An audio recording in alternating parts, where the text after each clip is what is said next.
많은 만큼 호흡기 관리 유의하셔야겠습니다. 오늘 오후부터 밤 사이에는 전국 대부분 지역에 한때 요란한 비가 지나겠습니다. 이 비의 양은 5mm 안팎으로 많진 않겠는데요. 비가 오는 지역으로는 돌풍과 함께 천둥 번개가 치는 곳 있겠습니다. 고현준의 뉴스브리핑 날씨였습니다.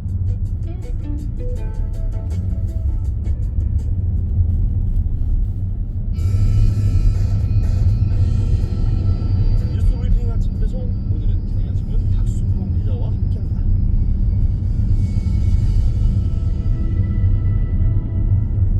박순봉 기자 어서 오십시오. 네, 안녕하세요. 자, 오늘은 먼저 물가 이야기를 좀 해야겠어요. 지난달 소비자 물가가 넉 달째 3%대 오름세를 이어갔다. 그러니까 물가 계속 오르고 있다는 얘기죠? 네, 뭐 전달이랑 비교하면은 떨어지긴 했는데 이제 3%대로 유지가 되고 있다라는 게 좀 부담이 되는 상황이고요. 흐름을 보면은 작년 여름에 고점을 찍었습니다. 그랬다가 올해 여름에는 또 떨어졌는데 그러다가 다시 올라와가지고 이렇게 유지가 되는 그런 국면이라고 보시면 되고요. 숫자로 짚어보면은 작년 7월에 6.3%였거든요. 이게 고점이었습니다. 굉장히 높았던 거고요. 그 다음에 그로부터 1년 만인 올해 7월에 2.3%까지 내려갔습니다. 4% 떨어진 거죠. 이게 저점이었고요. 그러다가 최근에 여름철에 기상도 안 좋아지고 이러다 보니까 농산물 가격 같은 거 올랐잖아요. 그래서 3%대로 올라온 거고요. 지난달에 상승률은 3.3%로 나왔습니다. 그 전달보다는 떨어졌다라고 아까 말씀드렸는데 그 전달이 10월달인데 그때는 3.9%였거든요. 그것보다는 0.6% 떨어진 겁니다. 이거는 이렇게 떨어진 게 넉 달 만이에요. 근데 이제 떨어진 건 다행이긴 한데 계속 3%대로 유지되고 있다. 요거는 좀 부담되는 상황입니다. 사실은 물가라는 게 뭐 지금 숫자로 이제 몇 퍼센트 몇 퍼센트 얘기하자면 이것보다 우리가 피부로 느끼는 물가라는 게 있잖아요. 네. 이게 소비자 물가라는 게 그런 것인데 뭐 저는 장보러 가보면 다 올랐어요. 안 오른 게 없어요. 네, 전체적으로 다 올랐고요. 일단 석유류 같은 경우에는 지난달보다 5.1% 하락을 했는데 이거 말고 이제 아까 체감하는 거 말씀을 하셨잖아요. 예. 신선식품 지수 같은 게 많이 느끼실 텐데 12.7%나 올랐습니다. 그래서 예, 물가 비싸다 이렇게 좀 느낄 만한 요소가 있는 거고요. 그렇죠. 그리고 성장률은 여전히 좀 저조한 걸로 나타났는데요. 물가는 오르는데 성장률은 또 저조하다. 네, GDP 성장률이 0.6%로 집계됐다라고 한국은행이 밝혔고요. 역성장은 다행히 안 했습니다. 그 플러스 성장이긴 했어요. 그리고 올해 1분기, 2분기, 3분기 모두 플러스 성장을 기록을 했거든요. 다만 그 성장률이 좀 낮았습니다. 1분기는 0.3%, 2분기는 0.9%, 그리고 3분기가 0.9%였거든요. 그러니까 3분기 연속으로 0%대 성장률을 기록했다라는 거예요. 한국은행이 이제 올해 그 경제 성장률 전망치를 1.4%로 유지를 했거든요. 그래도 반도체 중심으로 수출이 좀 개선되고 있어가지고 이 1.4%는 달성될 가능성이 높다 이렇게 밝힌 상태입니다. 지금 뭐 얘기해 주셨지만 물가 오름세보다 성장률이 더디기 때문에 우리가 생활을 하는데 이 불편함, 어려움을 겪고 있다. 이렇게 이해하면 좋을 텐데 성장률은 더 올라야 될 것이고 또 물가는 또 어느 정도 잡혀야 될 것이고 이런 부분들이 있을 텐데 지금 참 물가 때문에 많은 분들이 힘들어한다라는 부분이었습니다. 이번에는 정치권 뉴스를 좀 살펴보도록 하죠. 국민의힘 이야기입니다. 국민의힘의 혁신위와 지도부 간의 갈등 계속 이어지고 있다라는 보도 여러 차례 전해드렸었는데 이런 가운데 어제 윤석열 대통령이 그러니까 당 지도부와 비공개 회차를 가졌거든요. 네, 국민의힘 지도부랑 점심 식사를 같이 했는데요. 이게 좀 주목이 됐던 거는 이제 방금 말씀하신 대로 혁신위하고 김기현 대표, 당 지도부하고 갈등이 좀 있는 상태잖아요. 혁신위에서 요구하는 안들이 있는데 험지 출마라던가 중진의원 불출마라던가 이런 것들을 요구하고 있는데 이거에 대해서 아직 지도부가 명확하게 답을 안 내놨거든요. 그러다 보니까 갈등이 있어서 이제 윤석열 대통령은 어느 쪽을 좀 지지를 할 것인가 이게 주목이 되는 상태에서 만났기 때문에 좀 주목이 되는 거고요. 이제 당 4역이 갔어요. 김기현 대표, 윤재혁 원내대표, 유희동 정책위의장, 이만희 사무총장이 갔고요. 당 지도부랑 윤 대통령이 점심 식사 같이 한 거는 한 달이 좀 넘었습니다. 지난 10월 18일에 한번 한 적이 있었거든요. 그때 오찬을 했었는데 그때도 비슷한 그런 관점이 있었습니다. 당시가 서울 강서구청장 보궐선거 참패 직후였거든요. 그런데 이제 김기현 대표 체제를 그만둬야 되는 거 아니냐, 비대위로 넘어야 되는 거 아니냐 이런 요구가 당내에서 있었기 때문에 그때 윤 대통령이 만나니까 김기현 대표 체제 유지하는 거보다 힘 실어주는 거다 이런 해석이 나왔었어요. 그래서 어제 만남은 내용 자체는 크게 공개된 내용은 없거든요.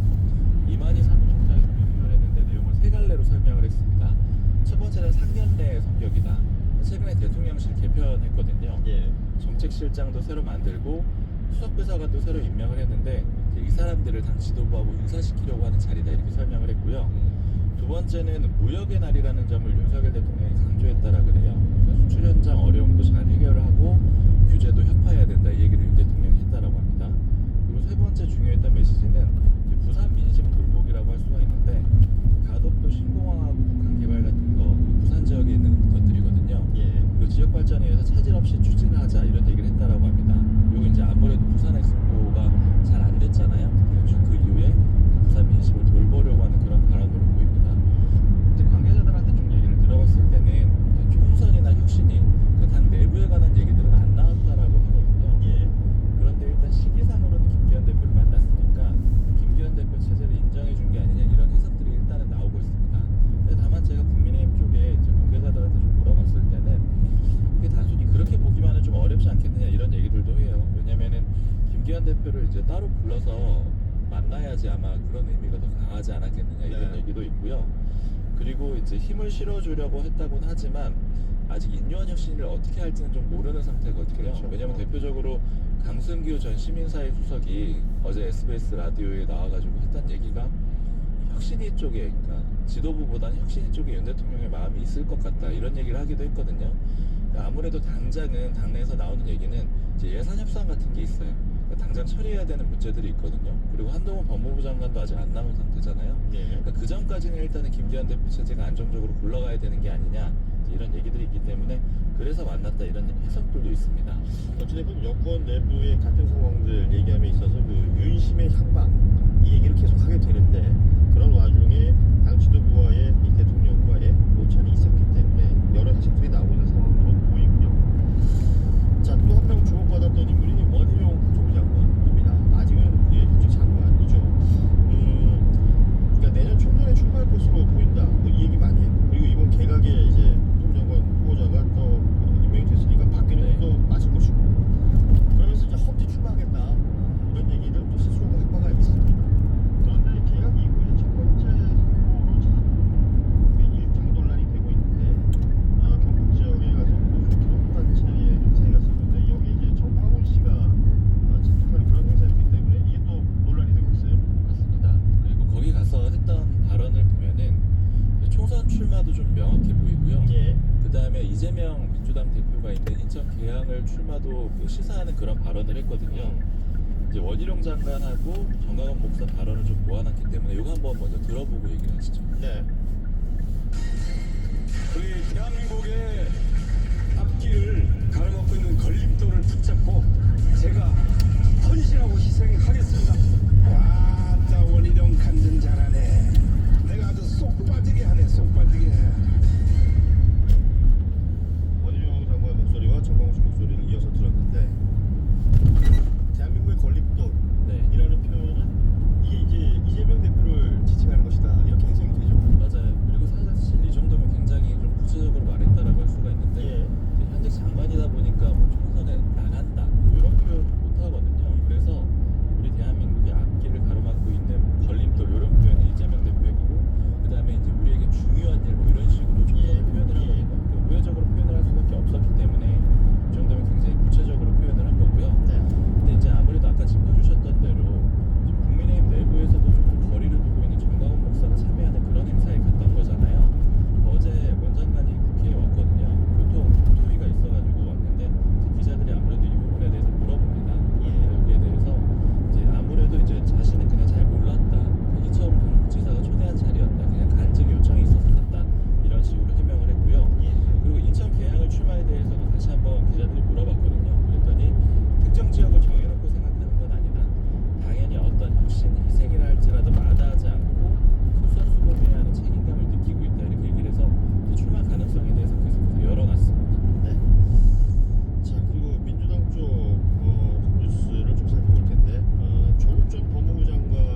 문제였냐면은 지난번에 이재명 대표 체포동의안 가결파 5인징계 청원도 있었어요. 그 비슷한 내용이에요. 근데 여기에서 이 당 지도부가 당시에 이거 윤리심판원으로 넘겨라 이렇게 얘기를 했다라고 합니다. 그래서 이제 청원자한테는 이런 절차가 있으니까 설명을 해주고 이 징계 문제니까 청원으로 할 수 없는 문제라는 네. 건데 그러니까 다른 기구 통해서 해야 된다라는 거죠. 근데 이번에도 그 지시에 따라서 내린 겁니다. 어쨌든 이런 요구가 있었기 때문에 이낙연 전 대표가 이렇게 얘기를 했는데 이 메시지에 대해서는 해석을 좀 해봐야 되는 게 그러니까 물러나라고 하면 물러나야지 이런 정도의 취지로만 볼 수가 없고 조금 더 나아간 표현이라고 볼 수가 있는 게 그러니까 나는 떠날 수도 있다 이런 일종의 압박으로도 해석이 되는 거죠. 민주당을 내가 떠날 수도 있다. 이게 그렇습니다. 이제 아무래도 당 지도부나 주류 쪽에서는 이낙연 전 대표 이탈하는 거 부담스러워요. 왜냐면 총선 때 당이 쪼개지거나 뭐 이런 상황이 오는 건 부담되는 거잖아요. 관련해서 이재명 대표도 계속해서 발언을 좀 아끼는 것 같더니 어제는 그 청원이라든지 이런 움직임에 대한 비판의 목소리를 또 냈더군요. 네, 페이스북에 글을 어제 이제 3시 30분쯤에 올렸는데 그 내용이 크게 두 가지입니다. 일단 첫 번째는 배제의 정치가 아니라 통합과 단결의 정치가 필요하다. 이 얘기는 이제 출당하면 안 된다 이런 얘기를 담은 거고요. 그리고 두 번째는 누구나 다양한 의견을 표명할 수 있어야 한다 이렇게 적었는데 요거는 두 가지 의미가 다 있다라고 해요. 그러니까 이낙연 전 대표도 얘기할 수 있고 그 다음에 그런 청원 올린 강성당원들도 얘기할 수 있다. 두 가지 의미를 다 포함하는 거라고 합니다. 네, 관련 뉴스 민주당 이야기를 쭉 했었는데 조국 전 장관 또 이낙연 전 대표의 발언을 한번 직접 들어보죠. 청칼 특수 대신에 수사권과 기소권과 검찰권이 달라지고 대한민국이 아니라 대한민국으로 지금 나뉘고 있는 게 아닌가. 당에서 몰아내면 받아야지 어떡하겠습니까? 민주당 얘기 조금만 더 해보자면 홍익표 민주당 원내대표입니다. 선거제 개편을 두고 모든 약속을 다 지켜야 하느냐 또 이런 말을 했어요. 네. 지금 민주당이 조금 이 선거제 관련해서는 그 밀리고 있는 그런 그림이 있거든요. 왜냐면은 위성정당 이제 안 만들도록 하겠다. 그리고 연동형 비례대표제 유지하겠다 이렇게 이제 약속을 해놓은 상태예요. 그러다 보니까 국민의힘에서 병립형으로 돌아가겠다라고 하는데 민주당도 병립형으로 돌아가는 게 실익은 더 낫다라고 보거든요. 그런데 이제 명분을 찾지 못하고 있기 때문에 좀 어려운 그런 상태가 있고요. 앞서 약속했던 부분들이 있기 때문인데 그 약속을 홍익표 원내대표의 표현대로라면 어길 수도 있다. 맞습니다. 이런 취지가 되겠어요. 즉 어길 수도 있다라는 얘기를 한 거고 또 이런 표현도 해요. 물론 약속은 지켜야 되는 거고 때로는 약속을 못 지키는 상황이 있을 수도 있다. 그런 경우에는 사과하고 이런 게 필요하다 이렇게 얘기를 하기 때문에 아무래도 병립형으로 돌아갈 수 있거나 혹은 그냥 연동형으로 현재 체제로 유지가 되면은 위성 정당을 만들 수도 있다. 이제 이런 표현으로 좀 해석이 됩니다. 왜냐하면 이제 병립형으로 가지 않을 경우, 그러니까 본인들이 기존에 약속했던 연동형 비례대표제를 지키거나 위성정당을 금지했을 경우에는 일당을 내줄 가능성이 높기 때문에 네. 민주당 입장에서는 실리냐 명분이냐 이 이야기가 계속 오가는 것인데 그렇죠. 국민의힘은 위성 정당을 만들 거기 때문에 이렇게 되면은 표를 그 의석수를 잃게 된다라고 보는 거죠. 민주당 홍익표 원내대표 이야기까지 해봤습니다. 이번에는 이스라엘 하마스 전쟁 관련된 이야기 좀 해보죠. 뭐 점점 그 민간인들 피해가 커지고 있는 상황들 많이 전해드렸었는데 어제 나온 보도는 이스라엘이 이 하마스를 제거하기 위해서 이 가자지구 내에 하마스들이 주로 활동하는 곳들이 그 지하에 파놓은 땅굴 터널이라고 하잖아요. 네. 이 터널에다가 바닷물을 쏟아붓는다 이런 보도가 나왔어요. 네. 그 터널 일종의 뭐 지하도시 역할을 하면서 이제 수색도 어렵게 하고 그 다음에 일종의 이제 역공을 당하는 그런 그 장소가 되기 때문에 여기를 아예 무력화시키겠다라는 거고요. 그래서 이스라엘이 가자 지구의 알샤티 난민 캠프라는 곳이 있거든요. 여기에서 북쪽으로 1.6km 떨어진 지역에다가 대형 해수 펌프 조립을 마쳤고요. 이 펌프 같은 것들을 이용을 해가지고 지중해에서 바닷물 끌어와서 수백만 리터를 이 터널 내로 해수를 유입시키겠다라는 거예요. 이렇게 되면은 이제 바닷물을 채워버리게 되니까 터널을 못 쓰게 만들겠다. 이런 의도가 있는 거고요.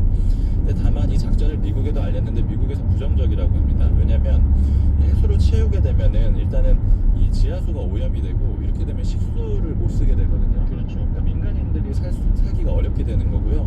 또 지반도 약화된다 그래요. 게다가 아직 구출하지 못한 인질들도 있는데 그리고 뭐 거기 여러 사람들이 있을 수 있잖아요. 근데 여기가 수몰이 될 수가 있습니다. 이렇게 되면은 그 사람들이 이제 다 죽을 수 있는 그런 위험이 있기 때문에 아무래도 반대 입장을 내놓은 상태고요. 그래서 아직은 이스라엘은 최종 결정은 내리지 않은 상태라고 합니다. 뭐 여러 여러 가지 전쟁 행위들 얘기가 나옵니다만 이 민간인들이나 또 인질들 그들의 안전, 그들의 피해 또 어떻게 봐야 할 것인지 이게 굉장히 여러 가지 이야기들과 해석이 나오고 있습니다. 오늘 뉴스는 여기까지 전해드립니다. 경향신문 박순봉 기자와 함께했습니다. 고맙습니다. 감사합니다. 안녕하세요. 닭가슴살 햄 챔 모델 구기환입니다. 햄 저도 참 좋아하는데요. 이젠 챔으로 바꿔보려고요. 고단백으로 영양은 꽉 채우고 저지방으로 부담은 싹 덜어낸 체인지 햄 챔. 여러분도 챔으로 효한. 디지털 학습지 비싼데 약점까지? 고생 말고 진실의 햄 초코 모델 마동석입니다. 어플이니까 약정 없이 디바이스 상관없이 공부 효율 100%. 시작하자 초코. 초딩이야 초코해. 미래는 초코. 저 멀리 달려버리고 더 크게 느껴봐 걱정 없이 행복한 인생 구분 현대생명 걱정 제로 행복 맥스. 구분 현대생명 SBS Love FM 자, 끝으로 생활 정보 전해드립니다. 실물 이 카드가 없어서 ATM기 이용하지 못했던 경험 한 번쯤 있으실 텐데요. 오늘부터는 이 실물 카드가 없더라도 QR 코드를 이용해서 입출금을 할 수 있게 됩니다. 이 부분 참고하시면 좋겠고, 그리고 다음 주부터 동물원과 수족관 개설이 기존의 등록제에서 허가제로 바뀌게 됩니다. 라쿤이나 미어캣 같은 야생동물 전시 카페는 금지가 되고요. 기존에 이미 영업을 하고 있었던 곳들은 4년 안에 동물원 허가를 받거나 사업을 처분해야 됩니다. 자, 수요일 고주부 마칠 시간인데요. 최근 낮 시간은 좀 포근하죠. 포근합니다만 오늘도 예보 보니까 수도권이나 충청 지역은 미세먼지가 짙다고 합니다. 호흡기 관리 잘 하시고요. 건강한 하루 보내십시오. 내일 아침 6시 5분에 뵙겠습니다. 고맙습니다.